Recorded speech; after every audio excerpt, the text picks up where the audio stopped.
नमस्कार, स्वागत है आपका आचार्य वाणी में। मैं आचार्य विक्रमादित्य आपके साथ हूँ और आज का हमारा जो विषय है वो है मकर राशि वालों के लिए कैसा रहेगा सितंबर का अंतिम भाग। सितंबर का महीना जो है वो भाद्रपद का महीना चल रहा है और भाद्रपद के महीने में ग्रहों के योगायोग के अनुसार से कई प्रकार के योग पड़ने वाले हैं और सितंबर के अंतिम भाग में तो हम बात करें तो बहुत ही शुभ दिवस भी आरंभ होने जा रहे हैं और ऐसे में महालक्ष्मी को प्रसन्न करने के दिन आने वाले हैं और विशेष तौर पर महालक्ष्मी को प्रसन्न कर आप समस्त प्रकार के कष्टों को जीवन में दूर कर सकते हैं। देखिए, महालक्ष्मी को प्रसन्न करने के शास्त्र में अनेक रास्ते बताए गए हैं और आज इस कार्यक्रम के माध्यम से हम वो दिवस के बारे में बताएंगे आपको कि कैसे चमत्कार उपस्थित कर सकते हैं भारत के अंदर। हमारी संस्कृति, सनातन संस्कृति के अंतर्गत कैसे मंत्र अद्भुत रूप से बताए गए हैं जो आपके विशेष तौर पर आपके अनेक मनोकामनाओं को सिद्धि करने का मार्ग प्रशस्त कर सकते हैं। तो ये सारी बातें आपके राशि के अनुसार से कैसा रहेगा समय और क्या रहे कहता है पंचांग, ये सारी बातें हम आपको बताते हैं। सबसे पहले बात कर लेते हैं 21 सितंबर की। तो 21 सितंबर का जो पंचांग है वो विशेष तौर पर भाद्रपद मास का महीना चल रहा है और शुक्ल पक्ष चल रहा है, षष्ठी तिथि है, गुरुवार का अवसर है और वृश्चिक राशि में चंद्रमा चल रहे हैं। और आपकी राशि के अनुसार से, यदि मकर राशि के अनुसार से हम बात करें तो आपके ग्रह योग विशेष तौर पर आगे बढ़ने के अवसर आपको प्रदान करते दिखाई दे रहे हैं, लेकिन थोड़ा सावधान रहने की ज़रूरत दिखाई देती है। थोड़े खर्चे ज़्यादा परेशान कर सकते हैं। लाभ की आकांक्षा में विशेष तौर पर कहीं बियॉन्ड खर्चे ना हो जाएं, बेकार की चीज़ें आपके जेब ना पड़ जाए तो अपनी बहुत परिसीमन करने की आवश्यकता है। जो आवश्यकता है उसके अनुसार से खर्च करने की ज़रूरत दिखाई देती है, नहीं तो कहीं बेकार की चीज़ों में, कहीं अननेसेसरी कामों में बहुत सारे धन के खर्च के होने के योग बन रहे हैं, तो उससे आपको सावधान रहने की ज़रूरत है। इस दिन सूर्य षष्ठी है। भगवान सूर्य को प्रसन्न करने के लिए उनको अर्घ अवश्य देना चाहिए। उपाय के तौर पर ये आपके लिए बड़ा अच्छा रहेगा क्योंकि इन दिनों सूर्य आपके भाग्य में चल रहे हैं और भाग्यम फलति सर्वत्र शास्त्र कहता है। तो भाग्य को प्रसन्न करने के लिए, भाग्य को जगाने के लिए भगवान सूर्य को प्रसन्न करने का प्रयास करें। भाग्य में बैठकर वो विभिन्न प्रकार के रास्ते आपके लिए प्रशस्त कर सकते हैं। सर्वार्थ सिद्ध योग भी विद्यमान है। सुबह सुबह से जो आरंभ हो जाएगा और करीब करीब दोपहर को 3:34 तक चलेगा। तो ये दिन आपके लिए ओवरऑल किस मामलों में अच्छा दिखाई देता है, कुछ मामलों में सावधानी भरा दिखाई देता है, वो सारे तथ्य हमने आपके समक्ष रखे।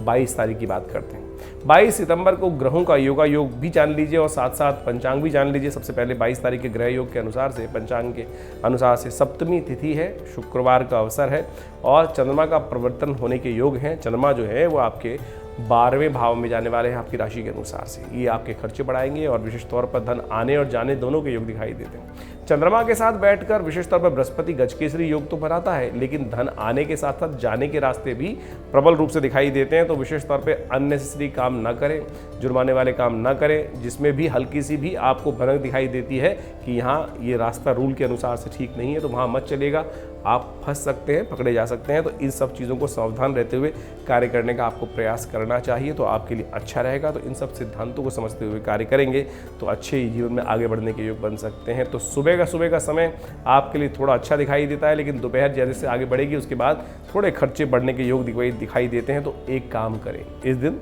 संतान सप्तमी है, तो सबसे अच्छा उपाय हम आपको बताते हैं। शुक्रवार का अवसर है तो गौ सेवा करने का प्रयास करें, उससे द्वारा आपके जीवन के कष्टों को दूर करने के योग बन सकते हैं। एक बात का और ध्यान रखिएगा, इस दिन महालक्ष्मी के व्रत आरंभ हो रहे हैं। ये अद्भुत योग है महालक्ष्मी को प्रसन्न करने का। महालक्ष्मी के व्रत जो होते हैं भाद्रपद मास के शुक्ल पक्ष की अष्टमी से आरंभ होते हैं। अष्टमी चंद्र व्यापनी होनी चाहिए, इसलिए ये सिद्धांत हम आपके समक्ष रख रहे हैं। तो शाम को करीब 6 बजे के बाद से अष्टमी विद्यमान हो जाएगी और चंद्र व्यापनी अष्टमी जब व्याप्त हो तो उस दिन से महालक्ष्मी का व्रत आरंभ करना चाहिए। देखिए, महालक्ष्मी के व्रत 16 दिन के बताए गए हैं और हम आपके समक्ष 16 मंत्र विभिन्न विशेष तौर पर बताने जा रहे हैं। वो श्री सूक्त के रूप में शास्त्र में विद्यमान है, जो अद्भुत है महालक्ष्मी कृपा प्राप्त करने के लिए। ओम हिरण्यवर्णाम हरणिं सुवर्ण रजस्रजाम चंद्राम हिरण्यमयीं लक्ष्मीं जातवेदो माव ताम आव जातवेदो लक्ष्मी मनभगामिनीं यस्याम हिरण्यम विंदेयम गामश्वम पुरुषानाम। ये इस प्रकार से 16 मंत्र हैं, श्री सूक्त के रूप में शास्त्र में विद्यमान है। महाराज भृगु के द्वारा विशेष तौर पर ये बनाए गए। महर्षि भृगु जब एक बार भगवान विष्णु का दर्शन करने गए तो कहा जाता है कि भगवान विष्णु शेष शैया पर विश्राम कर रहे थे। भगवान भृगु जब वहाँ पहुँचे तो उन्होंने कहा, भगवान मैं भक्त आपके समक्ष आया और आप विश्राम में हैं। कहा जाता है भृगु के ने भगवान विष्णु की छाती पर अपना पाँव रख दिया। भगवान विष्णु तत्काल उठे और कहा, महाराज क्षमा, भक्त आप आए, साक्षात महर्षि आप विद्यमान हुए आश्रम मेरे धाम में और मैं सोता रहा। तो भगवान ने कहा कि आपके पैर पे कहीं चोट तो नहीं लगी। उन्होंने पैर दबाया महर्षि भृगु का। कहा जाता है कि इससे महालक्ष्मी रुष्ट हुई। महालक्ष्मी ने कहा कि हमारे समक्ष रहते हुए महर्षि आपने भगवान विष्णु हमारे पति को जिस प्रकार से आघात किया तो ये अच्छा नहीं है, तो मैं आज से परित्याग करती हूँ, मैं किसी भी ब्राह्मण के घर पे नहीं जाऊँगी। तो कहा गया उस दिन से महर्षि भृगु ने कहा कि भगवती ये तो मेरी और भगवान की बात थी, मैं आज से ऐसे मंत्र बना रहा हूँ, ये 16 मंत्र जो इनका जप करेगा और इन खास दिनों में करेगा उनके जीवन से दरिद्रता पलायन कर जाएगी। तो ये 16 मंत्र है। आमतौर पे लोग 16 दिन के व्रत की बात आपको बता देते हैं, केवल गांठ मान के बहुत सारी और चीज़ें जो प्रपंच रचने की बात बता देते हैं, लेकिन रहस्य क्या है?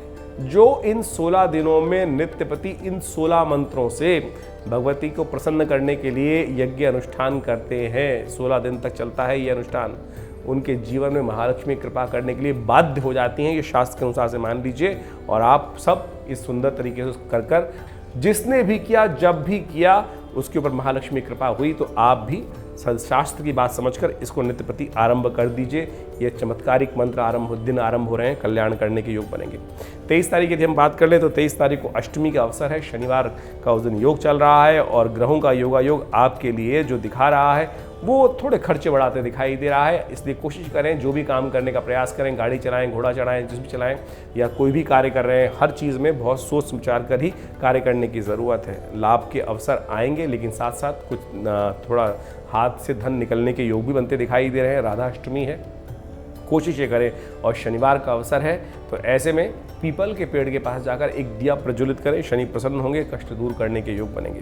24 तारीख की यदि हम बात कर लें ग्रह गणना के अनुसार से उस दिन भाद्रपद मास की शुक्ल पक्ष की 9वीं तिथि है और रविवार का अवसर है और उस दिन मंगल हो रहे हैं अस्त। इस बात का ध्यान रखिए, ग्रहों योग के अनुसार से इस वक्त मंगल आपके भाग्य में चल रहे हैं और शनि के साथ षडाष्टक योग बना रहे हैं। मंगल का अस्त होना आपके लिए एक तरह से कुछ ना कुछ लाभ देने की योग बना सकता है। हमारी ग्रह गणना के अनुसार से आपके लिए अनुकूल हो सकता है मंगल का अस्त होना, क्योंकि एक इस कारण से बोल रहे हैं हम आपको कि मंगल और शनि के साथ जब षडाष्टक योग चल रहा है तो शनि आपके धन के अनुकूल है इस वक्त, लेकिन मंगल यहाँ पर षडाष्टक योग बना के शनि को और आपस में द्वंद्व युद्ध कर रहे हैं, वो थोड़ा कष्ट के योग बना रहा है। तो उसके कारण से मंगल का अस्त होना अच्छा दिखाई देता है, तो आप उसके निमित्त एक उपाय कर ले तो बहुत अच्छा रहेगा।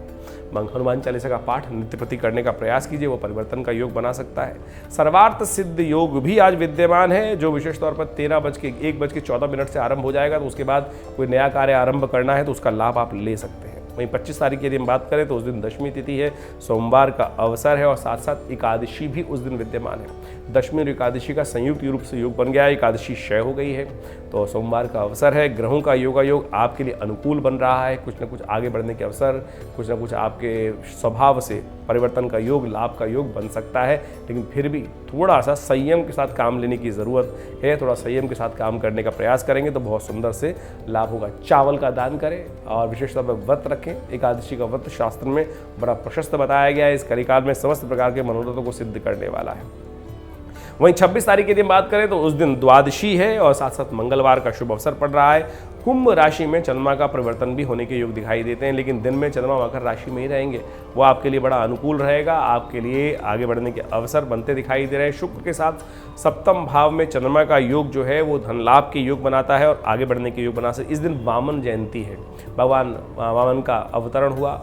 आपको कोशिश ही करनी चाहिए अपने कष्टों को दूर करने के लिए ब्राह्मणों के निमित्त कुछ दान पुण्य इत्यादि विद्वान लोगों के निमित्त करने का प्रयास करना चाहिए। मंदिर में कुछ पीले वस्त्र इत्यादि दान करने का प्रयास करना चाहिए, इससे समस्त प्रकार के पुण्यों का उदय होने के योग बनते हैं। 27 तारीख को ग्रहों का योगायोग दिखाता है कि उस दिन भाद्रपद मास के शुक्ल पक्ष की त्रयोदशी तिथि है, गुरुवार का अवसर है और जो योग बुधवार का योग बन रहा है और ये दिखाता है प्रदोष जो योग है वो बुध प्रदोष का योग बन गया है।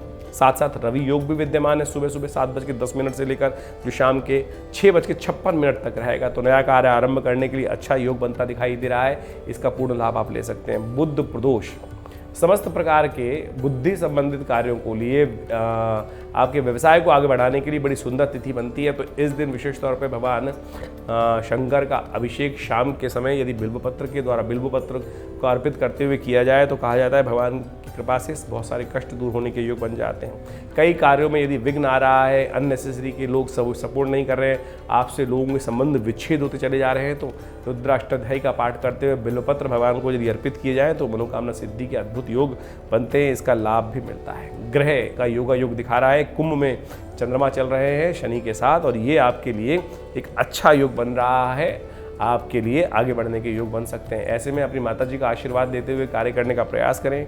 खीर बनाकर विशेष तौर पर उसका भोग लगाएं और उसको प्रसाद ग्रहण करें। यह आपके लिए बहुत सुंदर उपाय है, इसका आप लाभ लेके कल्याण का योग बना सकते हैं। 28 तारीख की यदि ग्रह गणना देखिए तो उस दिन चतुर्दशी है भाद्रपद मास की शुक्ल पक्ष की, और उस दिन गुरुवार का योग पड़ रहा है, और साथ साथ अनंत चतुर्दशी का योग है। अनंत चतुर्दशी ये बड़ा अद्भुत तिथि है, इसमें जो भी कार्य करेंगे उसका अनंत गुना फल प्राप्त करने के योग बनते हैं। अनंत भगवान अनंत देव की पूजा की जाती है। अनंत देव भगवान विष्णु का ही स्वरूप माना जाता है, जो अनंत हैं विशेष तौर पर, और जो इन्फिनिटी कहा जाता है कि अगर अनंत है यानी जिनका अंत ही नहीं है, समस्त संसार में जो व्याप्त हैं वो अनंत देव कहे जाते हैं। और साथ साथ सत्य व्रत भी उस दिन है, तो भगवान विष्णु का विशेष तौर पर पूजन करें, चंद्र का ध्यान करें, चंद्रमा के निमित्त पूजन करें, और साथ साथ गौ पूजा भी करने का प्रयास कीजिए। इससे बहुत कल्याणकारी योग बनेंगे और साथ साथ आगे बढ़ने के अवसर अद्भुत रूप से आपको प्राप्त होंगे। ग्रहों का योगा योग परिवर्तन की तरफ ले जा रहा है, और ये परिवर्तन आपके लिए अच्छा रहेगा। नए योगी आपको प्राप्त हो सकते हैं, बुद्धि में नए विचार आने के योग बनते दिखाई दे रहे हैं। वहीं 29 तारीख की यदि हम बात करें तो उस दिन पूर्णिमा है, और इस दिन श्राद्ध आरंभ हो रहे हैं। श्राद्ध भारतीय संस्कृति में एक अद्भुत योग बनाया गया है। आज कुछ विडंबना संसार में उत्पन्न हो गई है, तो लोग विशेष तौर पर श्राद्ध को केवल वो दिन मान लेते हैं कि दाढ़ी नहीं कटाएंगे, नए वस्त्र नहीं लेंगे, नई गाड़ियां नहीं लेंगे, जबकि श्राद्ध का इनसे कोई लेना देना नहीं है। मुझे एक बार बताइए कि आप अपने घर में नई गाड़ी लेके आए, नए वस्त्र लेके आए, नई चीज़ें लेके आए, तो आपके पिता, आपके माता पिता, आपके बुजुर्ग प्रसन्न होंगे या रुष्ट होंगे? बच्चा तरक्की कर रहा है तो वो प्रसन्न होंगे। इसी प्रकार से हमारे पितृ जो हमारे आसपास ही रहते हैं, स्वरूप बदल जाता है, और यदि हम श्राद्धों के दिनों में ये सब चीज़ें लेने का प्रयास करें तो क्या वो रुष्ट होंगे? बात कुछ और है।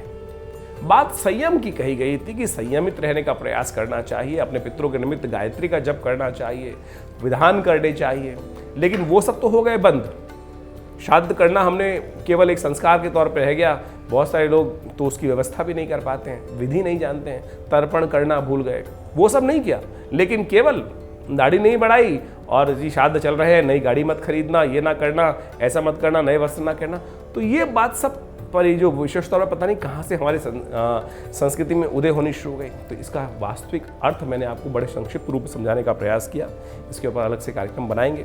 तो पूर्णिमा का श्राद्ध जो है वो जो हम जिनका शरीर पूरा 29 तारीख को पूर्णिमा का श्राद्ध रहेगा, जिनका शरीर पूर्णिमा के दिन पूरा हुआ है उनके निमित्त ये श्राद्ध अवश्य करने का प्रयास करना चाहिए। तो ग्रहों का योगा योग विशेष तौर पर आपके लिए अच्छा बना हुआ है, और ग्रहों का योगा योग आपको आगे बढ़ने के अवसर बना रहा है। मंगल थोड़े अस्त चल रहे हैं, तो मंगल को थोड़ा शक्ति देने के लिए हनुमान चालीसा का पाठ कीजिए। शुक्रवार का अवसर है, कल्याण होगा।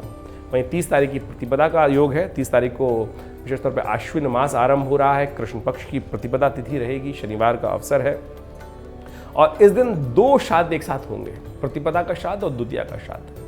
क्योंकि मध्याह्न तक में विशेष तौर पर जो तिथि समझ लें, प्रतिपदा जो है वो मध्याह्न से पहले 12 बजे के आसपास समाप्त हो जाएगी और द्वितीया तिथि आरंभ हो जाएगी, और अगले दिन मध्याह्न तक द्वितीया रहेगी नहीं, तृतीया का आगमन हो जाएगा। तो इसलिए कहा जाता है कि मध्याह्न प्रशस्त होनी चाहिए, जो तिथि हो मध्याह्न प्रशस्त हो। तो प्रतिपदा पहली और दूसरी का श्राद्ध जो है वो 30 तारीख को किया जाएगा। तो आप अवश्य अपने पितरों के निमित्त श्राद्ध करें, सही समय से करें, पूरी विधि के साथ करें और बड़ी श्रद्धा भाव रखते हुए। श्राद्ध का मतलब ही श्रद्धा का समर्पण है। मुसीबत मान के ना करें, अरे कहाँ करना, बस थोड़ा निपटाना है, निपटाए ना। आपके पूर्वज अपेक्षा करते हैं कि हमारे जो संतान है, संतति है, वो हमारे लिए कितना कर्तव्य परायण तरीके से कार्य करने का प्रयास करती हैं। उसमें कोई धन खर्च नहीं होता है।